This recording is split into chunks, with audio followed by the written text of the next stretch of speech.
Hi friends, welcome back to ARC Tutorials. This is FastAPI Masterclass series.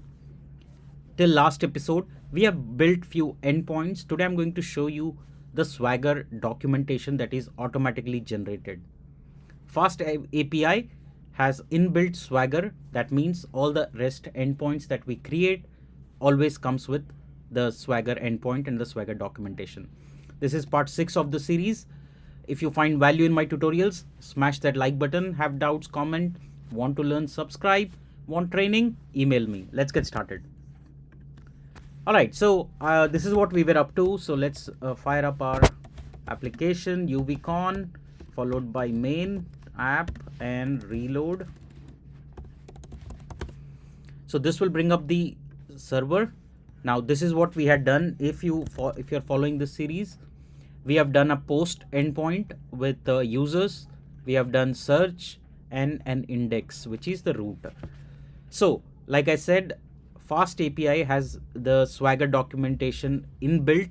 That means all you need to do is go to /docs and you can see all the endpoints, their details. You can run them right here. This is how you can invoke the Swagger documentation and the APIs right inside FastAPI.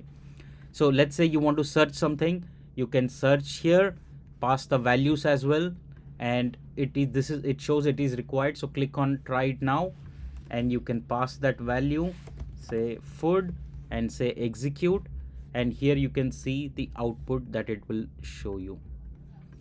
All right, so you can go ahead, try each of this particular, say user ID, try it now, and say 100, and click execute, and you get the data back in the response. So it will show you the response headers and the responses. All this without any effort. All of this is built into FastAPI. Same way, you can also do the post. Instead of using Postman, you can use this and say try it out, and you can pass the values right here. You can say 10, say arc@tutorials.com, pass some password, true or false, and execute, and you can see the output is here. It is 200. Okay, and the data is back. So when you are testing endpoints with FastAPI, you don't have to go to Postman. You can use the Swagger documentation, get all the endpoint details, try them right here. Go ahead, give it a shot, and let me know if you have any issues.